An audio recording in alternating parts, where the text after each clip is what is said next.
ఈ రోజు అనాజ్పూర్ భూములకు సంబంధించి మిమ్మల్ని హౌస్ అరెస్ట్ చేశారు. గత 2 రోజుల క్రితం ఆ భూములపైకి వెళ్తున్న సందర్భంలోని మిమ్మల్ని మీతో పాటు సిపిఎం నాయకుల్ని కూడా అరెస్ట్ చేశారు. అసలు ఏంటి జరుగుతోంది? ఎందుకు ఇన్నిసార్లు అరెస్ట్ చేస్తున్నారు? నెల కూడా కాలేదు, రేవంత్ రెడ్డి గారు మీరు కలిసి ఒక మీటింగ్ లో కూర్చున్నప్పుడు అరెస్టులు చేస్తలేం మేము అని చెప్పేసి అన్నారు. అంటే ఎట్లా చూడాలి, ఏం జరుగుతుంది? రంగారెడ్డి జిల్లా అబ్దుల్లాపూర్ మెట్టు మండలంలో అన్నాజిపూర్ గ్రామానికి సంబంధించి 125 మంది రైతులు వాళ్లకు ఎకర చొప్పున 1991లో 125 మందికి 125 ఎకరాల భూమి ప్రభుత్వం ఇచ్చింది. వాటికి పాస్ బుక్లు ఉన్నాయి, అట్లాగే పట్టాలు కూడా ఉన్నాయి. అయితే తెలంగాణ రాష్ట్రం ఏర్పడ్డ తర్వాత వాటికి సంబంధించినటువంటివి ఆన్లైన్ లో ఎక్కిచ్చేటటువంటి కార్యక్రమం జరగడం లేదు. అట్లాగే వాళ్ళకి సంబంధించినటువంటి దాంట్లో పాస్బుక్లు కూడా కొత్తగా ఇవ్వాలని చెప్పారంటే ఇవ్వడం లేదు. ఈ నేపథ్యంలో రైతులంతా కూడా పెద్ద ఎత్తున ఆందోళన ఇవన్నీ కూడా చేస్తున్నారు. ప్రభుత్వం పట్టించుకోవడం లేదు. సిపిఎం పార్టీ ఆధ్వర్యంలో ఆ రైతుల ఆందోళనకు మద్దతు ఇస్తూ ఇటీవలనే వాళ్ళ గ్రామ పంచాయతీ ముందు సభ జరిగింది, ధర్నా జరిగింది. ఆ తర్వాత ఆ భూమి మీదకి వెళ్ళాలని చెప్పి వెళ్తున్నటువంటి సందర్భంగానే పోలీసులు పెద్ద ఎత్తున బలగాలను మోహరించి అరెస్టులు చేశారు. నాతో పాటు అక్కడ జిల్లా కార్యదర్శిని యాదయ్యను, అట్లాగే ఈ నరసింహ, అట్లాగే ఆ గ్రామానికి సంబంధించినటువంటి రైతులను వాళ్ళందరినీ కూడా అరెస్ట్ చేశారు. అరెస్ట్ చేసి నిర్బంధించారు. వాళ్ళ భూమి మీదకి వాళ్ళనే పోనివ్వకుండా అడ్డుకోవడం అనేటటువంటిది విచిత్రమైన విషయం. వాళ్ళకు భూమి ఇచ్చింది వాస్తవం, ప్రభుత్వం పట్టాలు ఉన్నాయి, పాస్బుక్లు ఉన్నాయి. మా భూమి మీద పోయి మేము అక్కడ వంటలు చేసుకొని సాగు చేసుకునేటటువంటి కార్యక్రమాన్ని పూనుకుంటామంటే వెల్లడి మనకి. దానికి మద్దతుగా నేను వెళ్ళాను. నాతో పాటు నాయకులందరూ కూడా అరెస్ట్ చేసి నిర్బంధించారు. ఆ రకంగా ఆ కార్యక్రమాన్ని అడ్డుకోవడం అనేది జరుగుతుంది.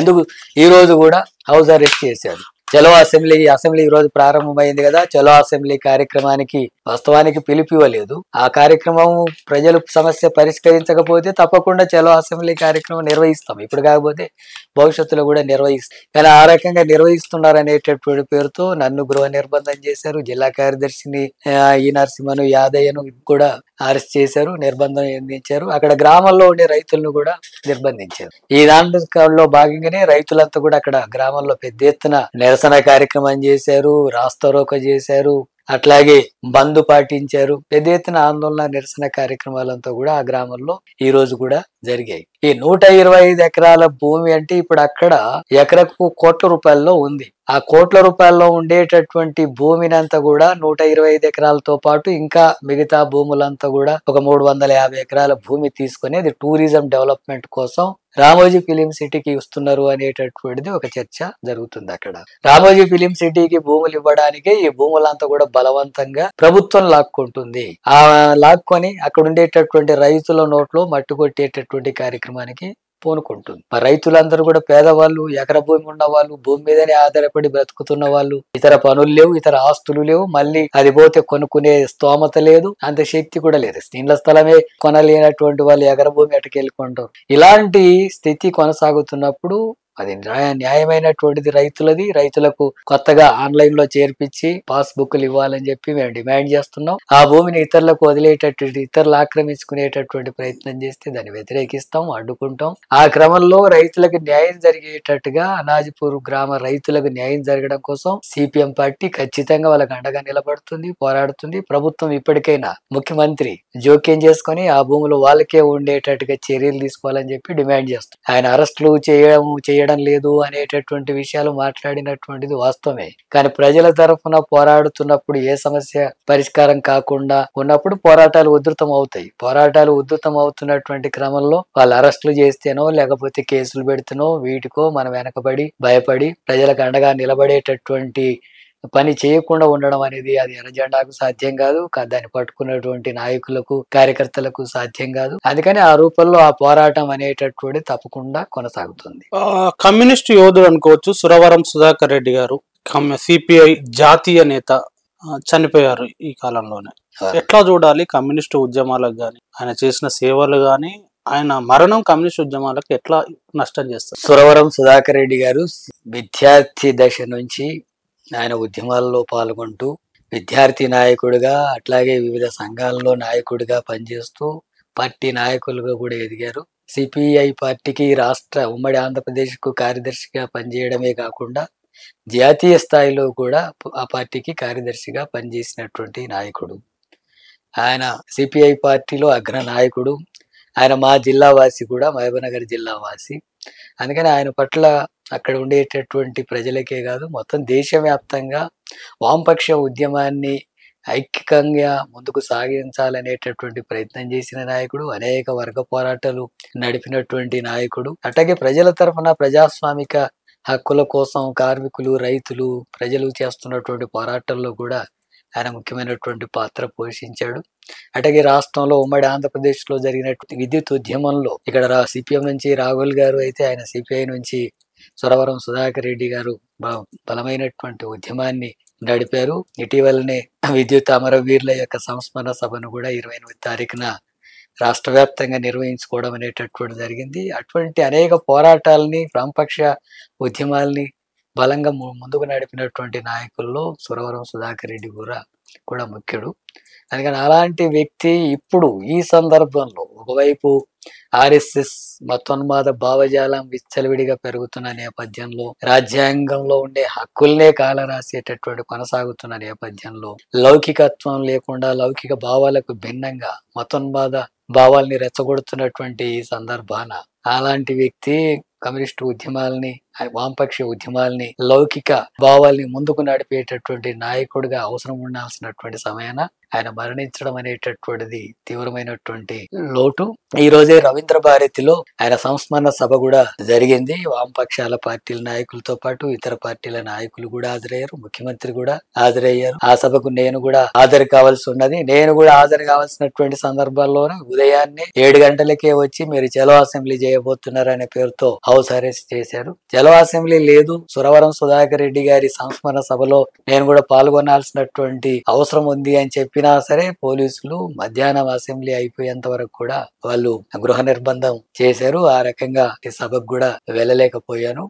ఆయనకు సిపిఎం పార్టీ రాష్ట్ర కమిటీ తరఫున విప్లవాభినందనలు తెలియజేస్తున్నాను, జోహార్లు తెలియజేస్తున్నాను. తప్పకుండా సురవరం సుధాకర్ రెడ్డి గారి ఆశయాలను కొనసాగించడం అంటే ఈ దేశంలో వర్గ పోరాటాలని ముందుకు నడపడం, అట్లాగే ప్రజాస్వామిక హక్కుల్ని కాపాడుకోవడం, లౌకిక శక్తులనంతా సంఘటితం చేసి మతోన్మాద రాజకీయాల్ని వెనక్కి నెట్టడం అనేటటువంటిదే ఆయన నిజమైనటువంటి ఆశయం. ఆ రకంగా శ్రామిక వర్గాల విముక్తి కోసం జరిగేటటువంటి పోరాటాల్ని ముందుకు నడపాలా. ఆ పోరాటాలకు ఆటంకంగా ఉన్నటువంటి మతోన్మాద రాజకీయాల్ని, ముఖ్యంగా కేంద్రంలో ఉన్నటువంటి బీజేపీని గద్దె దించడం వల్ల మాత్రమే అవి సాధ్యమవుతాయి. అందుకోసం మన పోరాటాలని ముందుకు సాగించాల్సినటువంటి అవసరం ఉంటుంది. తెలంగాణలో అసెంబ్లీ సమావేశాలు ప్రారంభమయ్యాయి. సో ఈ సందర్భంగా ప్రజల డిమాండ్లకు సంబంధించి ఏ అంశాలు మీ పార్టీగా చేయబోతున్నారు, ఏం చర్చ జరగాలి? ఇప్పటికే ప్రతిపక్షాలు, అధికార పక్షం మాటల దాడి చేసుకుంటున్నది. దీన్ని మీ పార్టీగా ఎలా చూస్తారు, ఏం డిమాండ్ చేస్తారు? అసెంబ్లీ సమావేశాలు 3 రోజులే అని అంటున్నారు.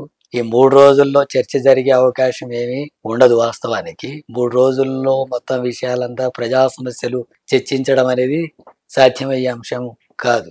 కాబట్టి శాసనసభ సమావేశాలు పొడిగించాలి. ఇప్పుడు జరుగుతున్నటువంటి దాంట్లో ప్రభుత్వం చెప్తున్న దాన్ని బట్టి చూస్తే కాళేశ్వరం కమిషన్ విషయంలో చర్చ ఉంటుంది, 42% బీసీ రిజర్వేషన్స్ విషయంలో చర్చ ఉంటుంది అని చెప్పి అంటున్నారు. స్థానిక సంస్థల ఎన్నికలకు సంబంధించినటువంటి అంశాలు ముందుకు తీసుకెళ్లేటటువంటి అంశాలు కూడా అందులో రావచ్చు. కాళేశ్వరం కమిషన్ కి సంబంధించినటువంటిది ఏం అక్రమాలు జరిగినాయి ఏంటి అనేది శాసనసభలో చర్చించాలా, ఎవరు నిజంగా వాస్తవంగా ఏం జరిగింది అనేటటువంటి ప్రజలకు తెలవాల్సిన అవసరం ఉంది. కానీ అంతకుముందు మేము సిపిఎం పార్టీగా డిమాండ్ చేసింది ఏంటంటే అఖిలపక్షం ముందు కూడా ఆ రిపోర్ట్ మొత్తం బహిర్గతపరచాలి, అఖిలపక్ష యొక్క అభిప్రాయాలు కూడా తీసుకోవాలి.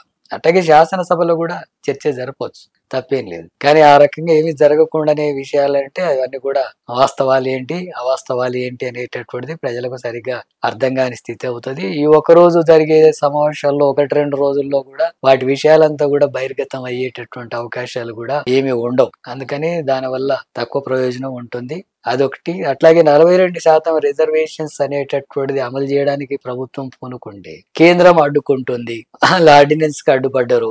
అట్లాగే పార్లమెంట్ లో చట్టం తీసుకురావనివ్వడం లేదు. ఇప్పుడు ఈ స్థానిక సంస్థల ఎన్నికలేమో ముక్టమర్ చివరి నాటికి పోవాలనేటటువంటిది కోర్టు చెప్తుంది. వీటికి సంబంధించినటువంటి దాంట్లో బీజేపీ యొక్క వైఖరి బీసీలకు రిజర్వేషన్లకు వ్యతిరేకంగా వివరిస్తున్నటువంటి విషయాన్ని అనేక సార్లు అన్ని బీసీ సంఘాలు మిగతా రాజకీయ పార్టీలంతా కూడా కేంద్ర ప్రభుత్వాన్ని డిమాండ్ చేసినా ప్రయోజనం లేకుండా ఉంది. వాళ్ళు ఎట్టి పరిస్థితుల్లో కూడా బీసీ రిజర్వేషన్స్ అమలు చేయడానికి సానుకూలంగా లేరనేటటువంటి స్పష్టమవుతుంది. ఈ నేపథ్యంలో ప్రజలు అర్థం చేసుకోవాల్సిన అవసరం ఉంది. సామాజిక న్యాయానికి వ్యతిరేకంగా బీసీ రిజర్వేషన్లకు వ్యతిరేకంగా ఉన్న బీజేపీని రాష్ట్రంలో కనీసం వాళ్ళకు గుణపాఠం చెప్పాల్సినటువంటి అవసరం ఉంది. అది స్థానిక సంస్థల ఎన్నికలు ఒక మంచి అవకాశం. స్థానిక సంస్థల ఎన్నికల సందర్భంగా దానికి తగిన గుణపాఠం చెప్పాల్సిన అవసరం ఉంది. కానీ ఇప్పటికైనా ప్రభుత్వం ఇప్పటికి కూడా కేంద్రం లేదా ఆర్డినెన్స్ రూపంలో గానీ అనుమతి ఇచ్చినా కేంద్రం తప్పకుండా 42% రిజర్వేషన్స్ అమలు జరుగుతుంది. అట్లాగే పార్లమెంట్ లో ఇప్పుడు పార్లమెంట్ సమావేశాలు ప్రత్యేకంగా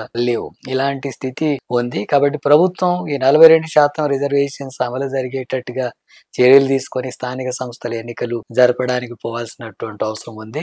ఆ విషయాల పట్ల ప్రభుత్వం ఇప్పటికీ దాని వైఖరి ఏంటి అనేది స్పష్టంగా చేయాలా, రేపు అసెంబ్లీలో చేసే అవకాశం ఉందని చెప్పి భావిస్తున్నారు. 42% రిజర్వేషన్స్ అమలు చేయడం అనేటటువంటిది ముఖ్యమైనటువంటి అంశం. దాని పట్ల ప్రభుత్వ వైఖరి ఏంటి, ఇతర విషయాలు ఏంటి అనేటటువంటిది రేపు శాసనసభలో ప్రభుత్వం ప్రవేశపెట్టే దాన్ని బట్టి మన వైఖరిని కూడా తీసుకోవడానికి ఉంటుంది.